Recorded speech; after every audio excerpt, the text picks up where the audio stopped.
Tras el brutal proceso capitalista de la Segunda Revolución Industrial, Europa se encontraba en el auge de su dominio mundial.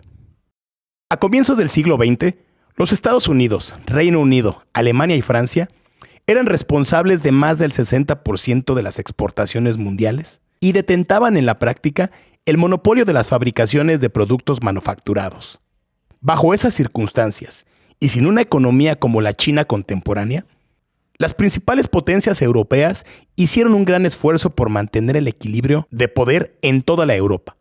No obstante, las tensiones crecieron en la carrera por la conquista de nuevos territorios de ultramar e intensificaron crónicamente sus rivalidades. Estas inconformidades originaron una compleja red de alianzas político-militares en función de cuidar los intereses nacionalistas de cada estado. Por otra parte, la creciente influencia del marxismo agitaba a la clase obrera europea con subversivos anhelos. Amenazaba con subvertir el capitalismo liberal, producto de salvajes políticas colonialistas. Es así que se vislumbra la aurora del pujante 1900.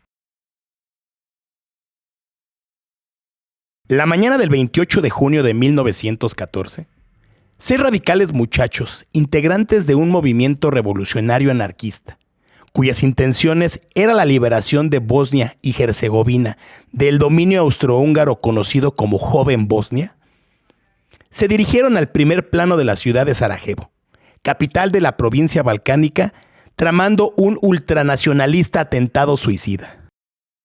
Este macabro plan deliberadamente coincidía con la visita oficial a Bosnia del heredero al trono del Imperio húngaro, el archiduque Franz Ferdinand Karl Ludwig Joseph Mary, y su esposa.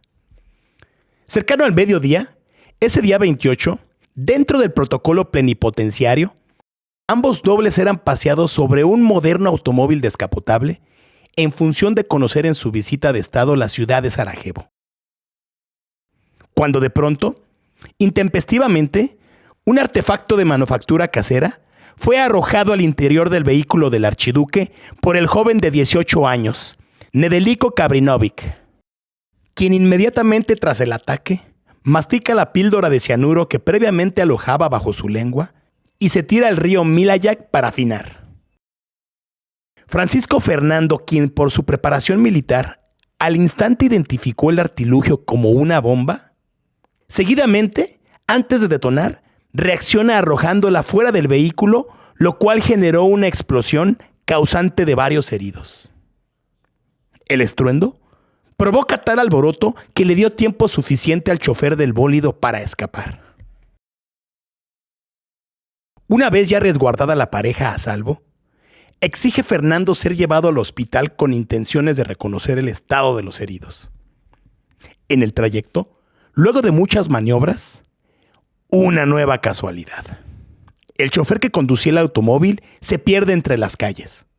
Momento ideal para que de entre las sillas de una terraza de una cafetería central, el fanático sicario Gavrilo Princip, de 19 años, sale y asesina al archiduque Francisco Fernando de 2 balazos.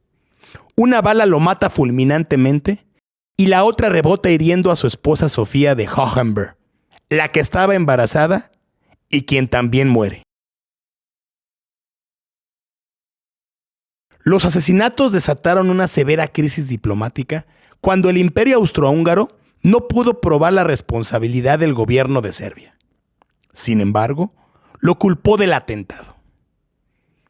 Bajo este antecedente, el 28 de julio de 1914, los austrohúngaros desencadenaron una sucesión de respuestas militares ante Serbia, que escalaron detonando la Primera Guerra Mundial. El conflicto armamentista más cruel, de cuantiosas víctimas mortales, que el mundo habría de ver hasta entonces.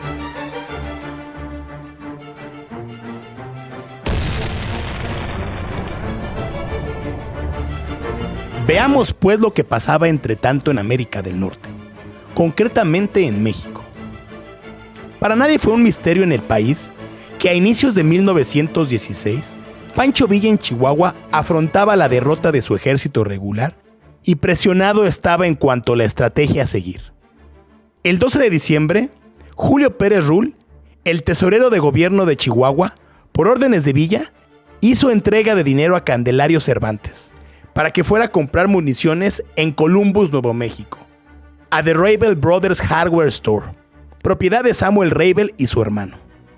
Una relación comercial que no termina en buenos términos y que de hecho repercute en tensiones diplomáticas intervencionistas para los gringos.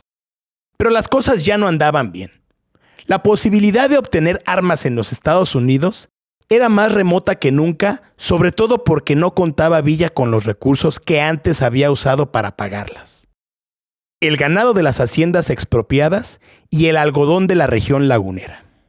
Y como en la adversidad las deslealtades emanan, la puerta de Estados Unidos se entrecerraba.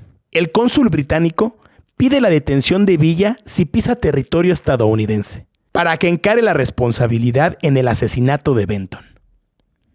Estas posturas lo orillan a enviar a Juan Nepomuceno Medina a una extraña misión de compra de armas al Japón.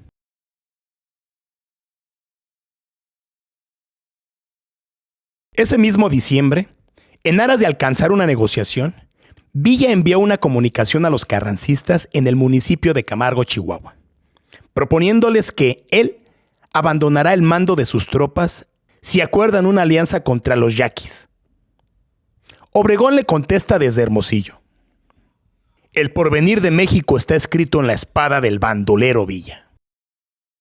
El caso es que no habrá negociación, aunque Villa tiene un mono por jugar. Pancho Obregón, hermano mayor del caudillo sonorense, se encontraba preso en Chihuahua. No le tenía mala fe, pero pensaba usarlo en un posible canje futuro. Con sorprendente espontaneidad, los rumores en la derrota abundaban y eran secundados por la prensa y chismosos. Se decía que Villa se uniría a su familia en los Estados Unidos y abandonaría las armas. El propio Pancho aportaba historias contradictorias y variantes sobre lo que iba o que quería hacer, porque le encantaba que especularan en torno a su controvertida figura. Surgió el rumor de que estaba dispuesto a retirarse a Cuba.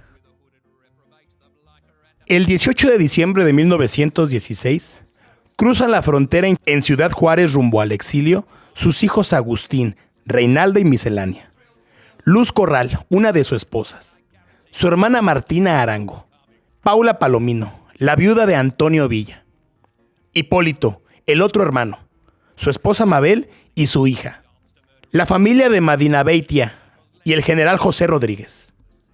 Villa les ha dado indicaciones de que tras una breve estancia en El Paso, vayan a Argentina.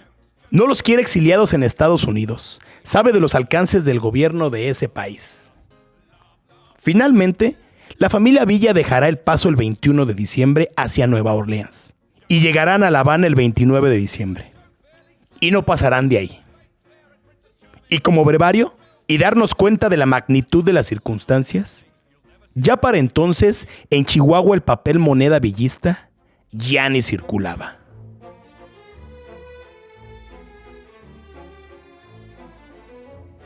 Particularmente la noche anterior al 19 de diciembre, había nevado y por la mañana hacía un frío terrible.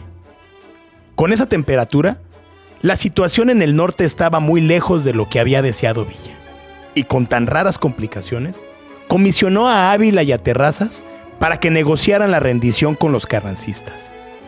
Villa se había dado cuenta de que mantener un ejército regular y librar combates regulares se le había vuelto imposible. Sus hombres estaban desmoralizados y no tenían ni el dinero ni los medios con que adquirir armas y parque estadounidense. Con una audiencia de unas 200 personas en la plaza principal de Chihuahua, que poco a poco se fue multiplicando, llegaban particularmente con la cabeza cubierta y recibían en el rostro las plumillas de nieve. Pancho Villa se asomó al balcón central y habló con un lenguaje pintoresco. Era la tragedia del caudillo vencido, anunciando su rendición.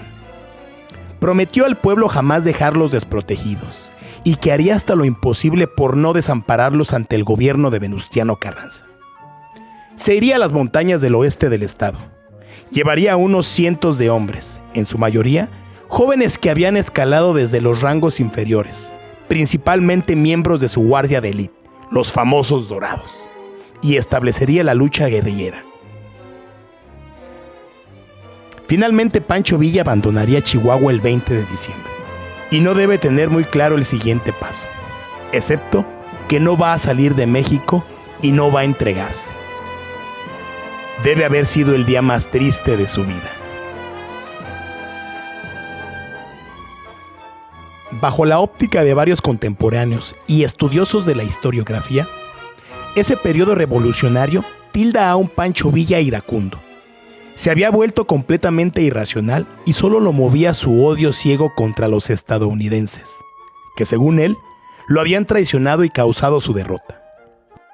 Él y sus hombres reaccionaban con despiadada crueldad y brutalidad contra sus enemigos, y en ocasiones contra la población civil. La principal hipótesis apunta que ese 1916, la priorizada atención estadounidense en sus lucrativos negocios en Europa y posible incursión en la guerra, lo distrajo suficiente para que Villa constituya su principal propósito, asaltar Columbus, Nuevo México.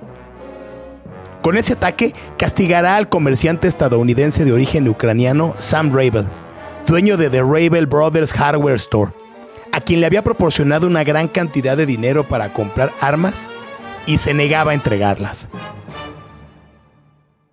Sin embargo, para ello ocupaba el mayor número de hombres calificados que concretaran una vertiginosa ofensiva. Para ello, a Villa se le ocurrió una magnífica idea: involucrar al más grande líder agrario del país, su aliado en Morelos. Le escribió una carta el 8 de enero a Emiliano Zapata Salazar, culpando encarecidamente al gobierno de Wilson de su fracaso y a Carranza de la decadencia del país.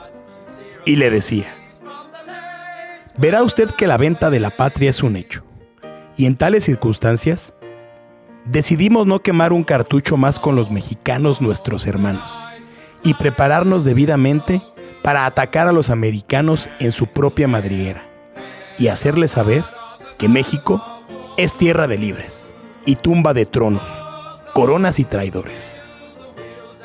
He dividido mi ejército en guerrillas y cada jefe recorrerá las distintas regiones del país que estime conveniente, mientras se cumple el término de 6 meses para reunirnos todos en el estado de Chihuahua. Le suplico me diga si está de acuerdo en venirse para acá con toda su tropa y en qué fecha, para tener el gusto de ir personalmente a encontrarme y juntos emprender la obra de reconstrucción y engrandecimiento de México, desafiando y castigando a nuestro eterno enemigo, al que siempre ha estado fomentando los odios de nuestra raza. Desafortunadamente, las condiciones no le darán jamás para la realización de la invasión conjunta. Fue un hecho que a Zapata no le interesaba salir de su zona de influencia, ya que fuera de ella era muy vulnerable a raíz de su raquítico equipamiento de guerra y prácticamente inexistente artillería. A su vez veía a los estadounidenses como un enemigo secundario por debajo de don Venustiano Carranza.